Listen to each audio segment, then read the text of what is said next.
Bonjour. Dans cette leçon, nous allons parler d'un mécanisme très important dans les systèmes à microcontrôleurs, les interruptions. Au cours de notre exposé, nous parlerons des principes fondamentaux des interruptions. Nous verrons les événements pouvant provoquer les interruptions, puis la mise en œuvre de ce mécanisme et nous finirons par deux exemples. Un système à microcontrôleur possède généralement des entrées et des sorties. Le but premier du programme est de réagir correctement aux différents changements sur les entrées en agissant sur les sorties. Il faut noter que les afficheurs et enseignes à LED sont une exception dans ce domaine car possèdent très peu d'entrées. Des enseignes et afficheurs à LED peuvent avoir des entrées, par exemple une télécommande pour éteindre ou allumer l'afficheur, un bouton poussoir pour augmenter ou diminuer la luminosité, ou même changer le texte à afficher. Il existe des cas où le système à microcontrôleur doit réagir à des événements. C'est le cas d'un afficheur multiplexé où nous avons une gestion rigoureuse du temps. Dans ce cas-là, le système doit, à des moments bien précis, envoyer de nouvelles valeurs sur les LED. Une interruption en informatique est l'arrêt temporaire et inattendu d'un programme en cours d'exécution au profit d'un autre programme jugé à ce moment plus important. Nous voyons bien que la notion d'interruption en informatique correspond au sens que nous nous donnons dans la vie courante. Exemple, je suis assis au bureau en train de travailler, le téléphone sonne, j'arrête le travail pour répondre au téléphone. Après la conversation, je reprends le travail là où je l'avais interrompu. Comme nous le voyons, c'est toujours un événement qui provoque une interruption. Cet événement a un caractère imprévisible. Le programme ne sait pas quand il va se produire cet événement. Pour utiliser les interruptions, nous n'avons pas besoin de comprendre en détail le mécanisme qui les rend possibles. C'est un peu comme les fonctions et les procédures en langage évolué que nous utilisons sans toutefois comprendre le détail de leur fonctionnement.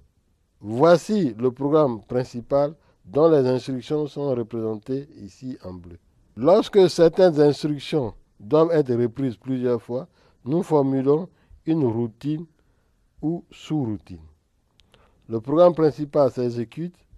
À un instant donné, nous avons besoin des services de la routine. Avec l'instruction call, nous appelons la routine que nous exécutons.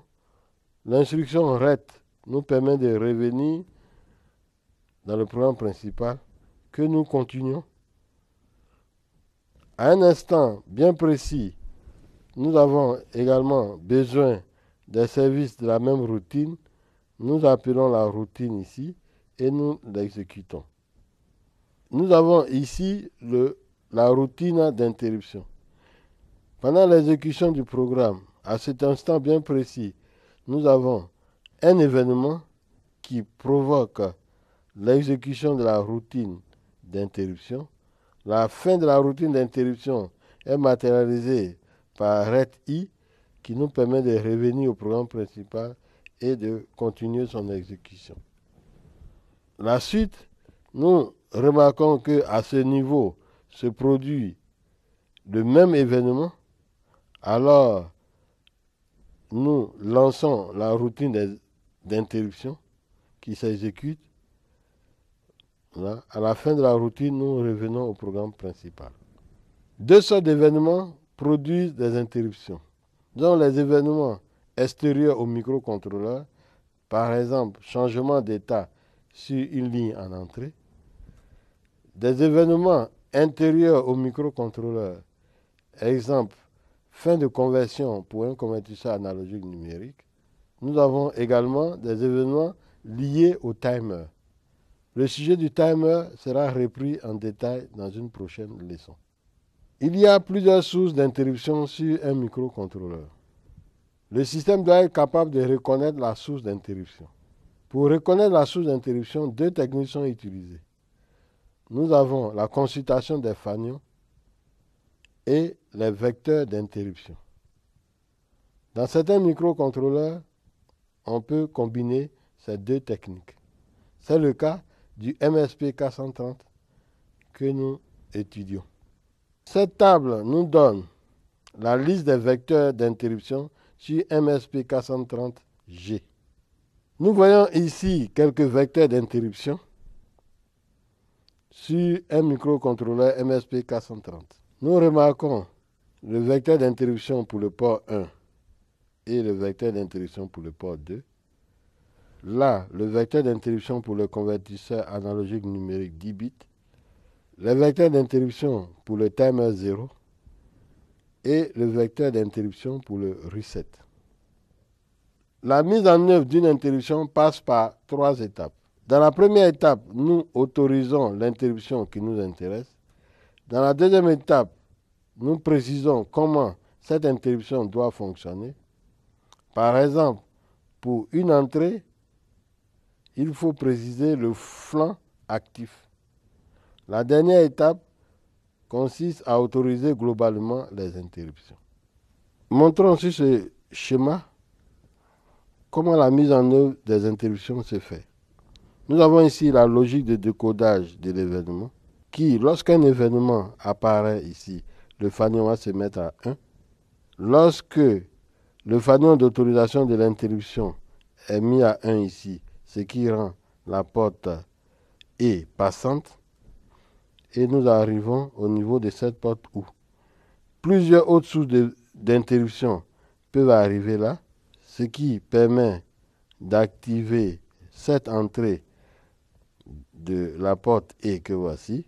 Lorsque nous avons l'autorisation générale des interruptions, nous avons finalement à la sortie ici le signal d'interruption. Nous présentons ici la syntaxe des routines d'interruption en C. Il faut noter que cette syntaxe n'est pas normalisée car elle dépend des différents compilateurs. Nous avons ici choisi une syntaxe qui est acceptée par le compilateur GCC. La première ligne présente le numéro du vecteur d'interruption. Ensuite, la ligne suivante nous indique le nom d'une procédure avec void pour dire que cette procédure n'a pas de paramètres. Pour les lignes d'entrée-sortie, nous avons à notre disposition les 4 registres suivants. P1 dir pour signifier si la ligne est en entrée ou en sortie. P1 out pour nous donner les valeurs de sortie. P1 in pour nous donner les valeurs des entrées. P1 ren qui nous permet d'activer les résistances de tirage ou de pull-up. Dans le cas où nous devons utiliser une interruption sur une ligne d'entrée, nous devons utiliser les registres complémentaires que voici. P1IE, Interrupt Enable, c'est dans ce registre que nous autorisons l'interruption qui nous intéresse. P1IES, Interrupt Edge Select, nous permet de choisir le flanc actif. Donc c'est dans ce registre que nous précisons s'il s'agit d'un flanc montant ou d'un flanc descendant. P1IFG, Interrupt Flag, est le drapeau des fanions d'interruption. En consultant ce registre, nous pouvons savoir quelle est la broche qui a produit l'interruption.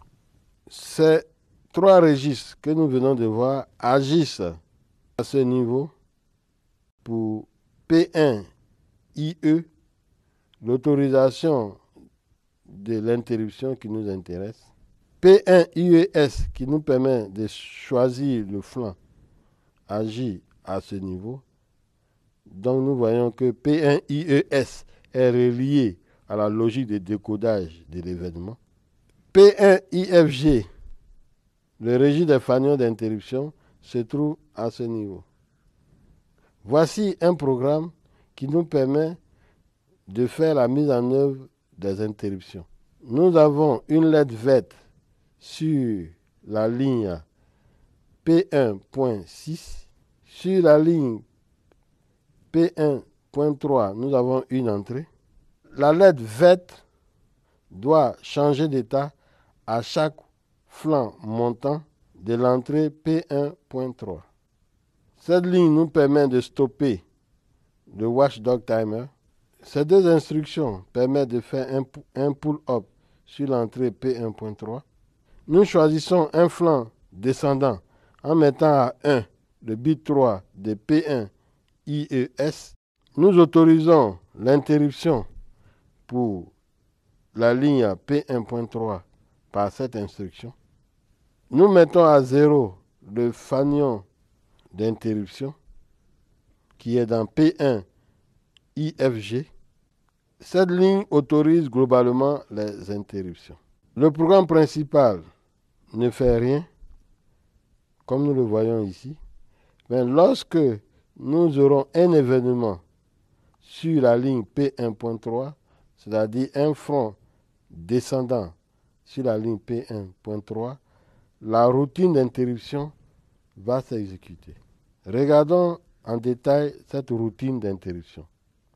Cette ligne précise qu'il s'agit du vecteur d'interruption du port 1. Voici ici le nom de la routine. Et cette instruction permet de mettre à 0 le fanion. La dernière ligne inverse l'état de la lettre verte. Voici une variante du programme précédent. Ici, nous avons deux entrées actives, l'entrée P1.3 et l'entrée P1.4. Dans la routine d'interruption, nous voyons bien que nous faisons une consultation de ces deux entrées. L'interruption montre que ici, nous faisons une consultation de l'entrée P1.3. Nous remettons à 0 son fanion et nous faisons les actions associées à cette entrée. Dans la deuxième ligne, nous refaisons la même chose, mais pour l'entrée P1.4. Ce programme fait intervenir un convertisseur analogique numérique 10 bits. Comme la conversion dure un certain temps, l'interruption va se faire à la fin de la conversion. Ces trois lignes permettent de configurer correctement le convertisseur analogique. Remarquons ici ADC10IE qui nous permet d'autoriser l'interruption. La ligne que nous reconnaissons là autorise globalement les interruptions. Nous lançons le convertisseur pour la première conversion grâce à cette instruction. Et remarquons que le programme principal ne fait absolument rien. Mais, à la fin de la conversion, un signal d'interruption sera envoyé. La routine d'interruption va s'exécuter. Dans cette routine d'interruption que nous avons ici, nous remarquons que nous gardons dans la variable val la valeur obtenue après conversion.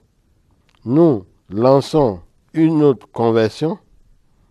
Ensuite, nous comparons la valeur val à la moitié de la valeur maximale. Si la tension lue est supérieure à cette moitié, la lettre verte s'allume. Dans cette leçon, nous avons vu les principes fondamentaux des interruptions.